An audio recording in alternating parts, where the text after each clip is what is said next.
好きポイントはここの銀の縁のところだから、この音ですね。うちのチャンネルは結構自分の好きなのばっかやるので、自分が私と音の好みが似ていないと困る可能性があるんですけど、大丈夫そうですか？こういうね、何の意図もねないような動画が意外と眠れたりするんですよ。ちょっと手の湿り気が足んないので、ちょっとクリームを、これも前回の動画で使った時からずっとこの部屋に置いてあって、いつも自分洗面所でこれがなくて困ってる早く下げろよってね、いつも妹のやつパクってます。妹の乳液は白潤プレミアムですね。あれで満足してます今。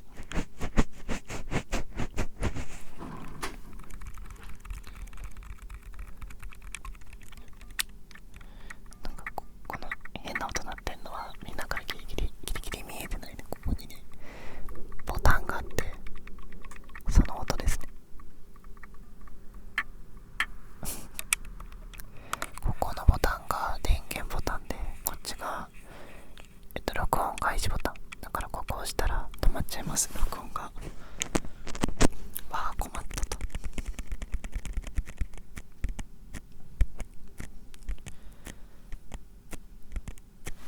なんかやっぱタッピングはこう早いパパパパパパパパパパってやつと、こう2回ぐらいがゆっくりした周期であるやつと、あとは単純に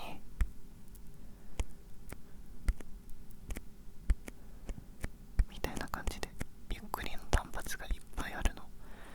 を自分的に3パターンがあるんですよ。この早いやつと2回2回2回2回2回2回と1回1回1回1回1回1回1回1回1回1回1回、どれが好き？自分はこれ。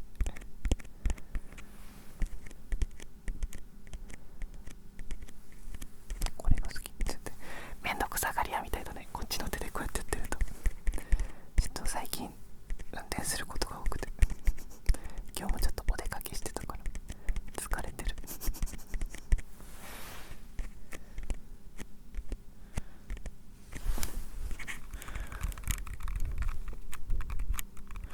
4本指だとこうやってやるか、こうやってランダムでやるか、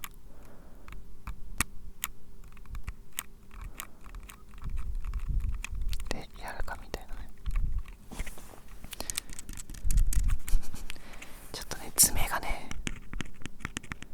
これやんの忘れてた。これネイルタッピングね。ちょっと私ちょっとこっちの手が荒れてるかもな。お爪がね今あんまり長くなくてですね、髪が長い。今日髪セットしてないんですよ。その予定がラーメン食べに行くだけだったから、あんまりちゃんと髪セットとかしてなくて。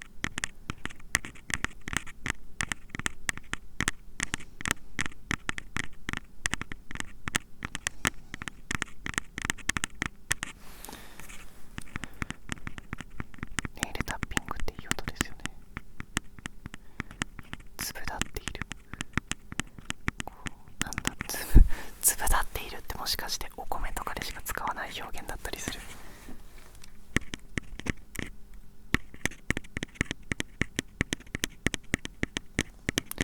自分はね左手がすごい不器用だから、右手で、こっちがね右手ね画面反転してるかもしれないけど、だから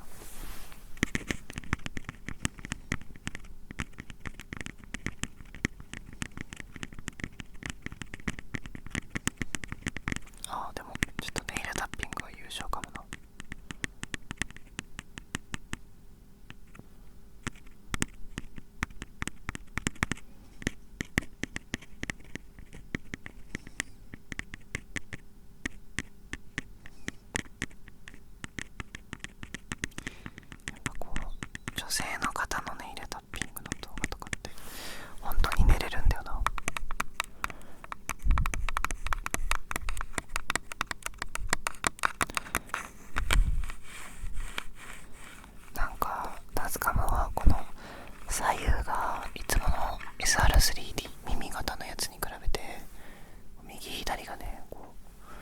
かりづらいといえば分かりづらいんだけど、逆にこの自然な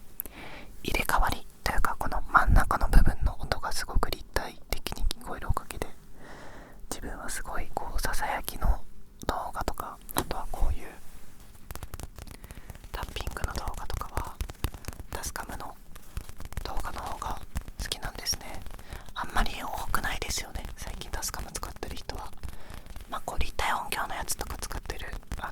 ズームじゃなくてなんていうんだっけ、この黄色い細長いやつ、あれちょっと今年どっかのタイミングで挑戦してみたいなと思ってんだけど、あれとか使ってる人とかは結構左右の入れ替わりこうスムーズだけど、こう耳系のあれ使ってる人はやっぱりこうパツンと左右が分かれてる感じがするから、この絶妙なここね、ここ左斜め前、ここが左じゃんで、ここが右じゃんで、ここが正面じゃん。でもこの左斜め前とか右斜め前、これ全部自分から見ての話してるから、何言ってんねんとねなってる方もいると思うんですけど、ごめんね。そうが再現できて、自分はすっごい好きなんですね。 SR3D なんか久しぶりに録音してたらすごい楽しいな。 SR3D 今月 SR3D の動画ばっかになったらごめんちゃいだな。これ全然ありえるぐらい、今すごいあれこんなに録音の感じ違ったっけってびっくりしてる。はい、左右分けんのもね、この手使ったらすごい簡単にできるんだよね。 SR3D って間違えた、ずっと間違えたんでさ、タスカムねあれいつから間違えて読んでた今。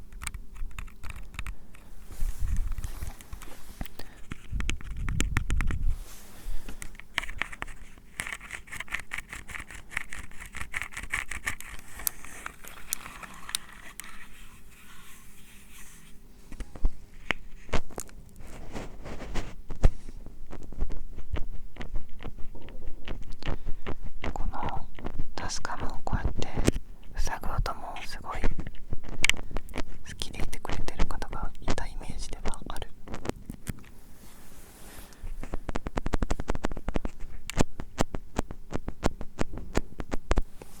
こういう動画ってこういかにランダム性を出すかだからな。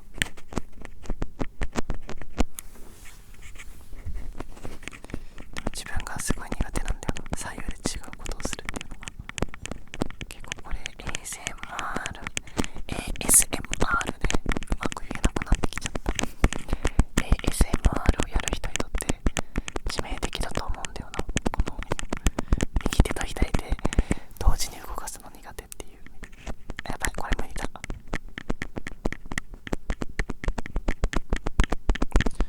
セーフもしかして。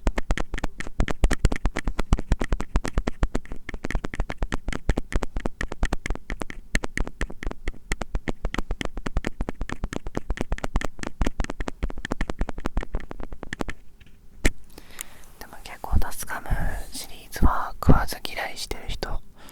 というか、耳型の方がもちろんお値段はねすごく高いから、結構値段にとらわれて食わず嫌いしてる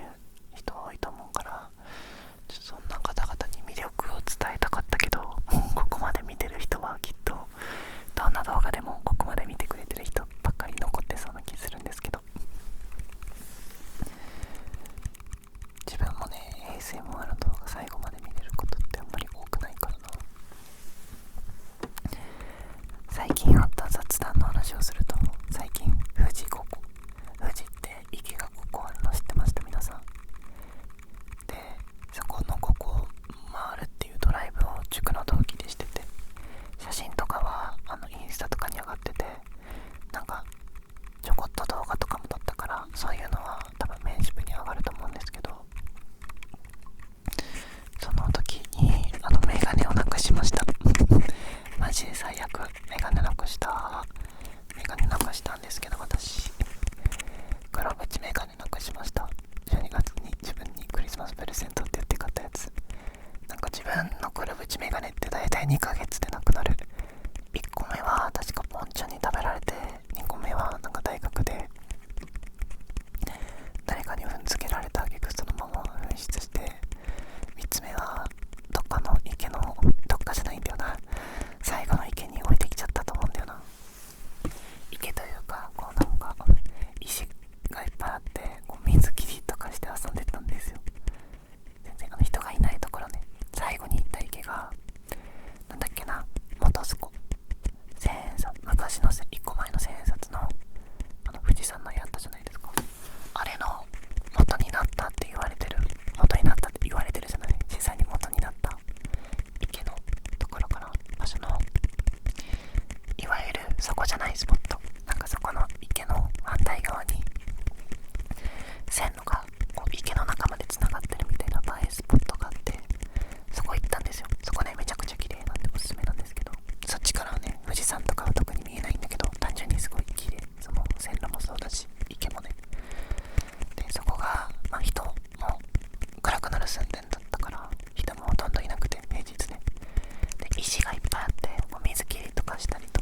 ジで今絶望、意気消沈。はい、メガネはなくさないようにしましょう。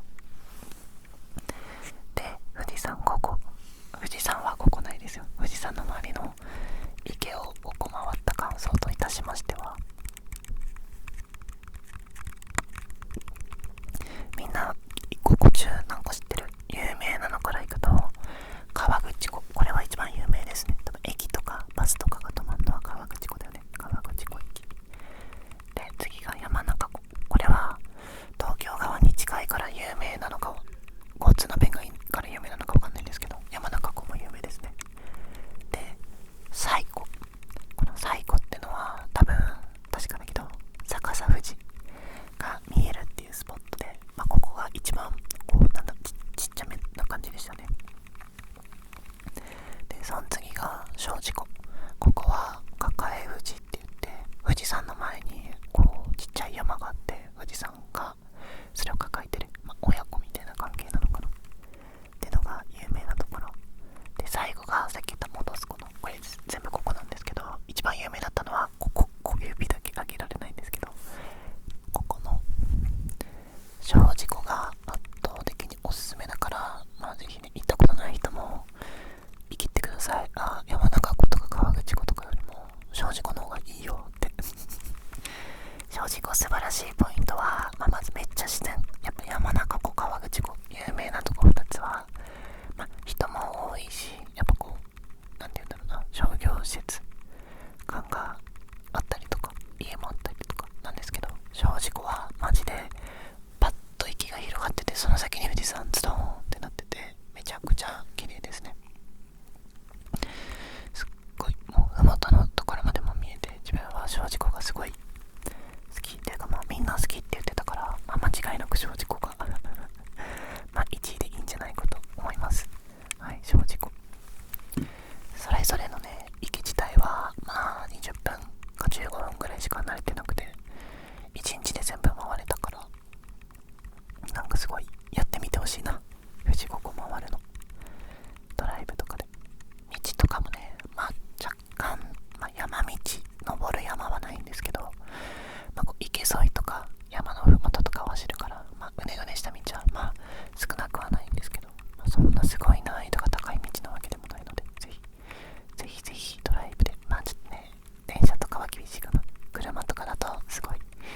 楽しいと思うし、なんか庄司湖とかは目の前に旅館があったりして、とても綺麗でしたね。はい、そう、ちょうど雪が降る前々日ぐらいで助かりましたね。東京も雪降りましたね。結構雪降った日も本当は先輩のお家が栃木の方にあって、そこまでみんなでドライブしに行こうと思ってたんですけど、雪はやべえよってなって、結局東京で遊んだりして、で夜な夜なビリヤードやったりして、朝になって外行ったら雪積もってて、わーと思って、積もってるって言ってもマジこんなん東京の雪積もってるわだったから、でそれで東京って言ってもいろんな東京があるけど、うちの近くはこんなんで、でもそれでテンション上げでしたね。やっぱ雪好きやわと思って、なんて言うんだろうな、こうスノボとかで見る雪ももちろん好きだけど、この迷惑だと思う人も何十人もいると思うけど、いわゆる東京って街で見れる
しやすすぎて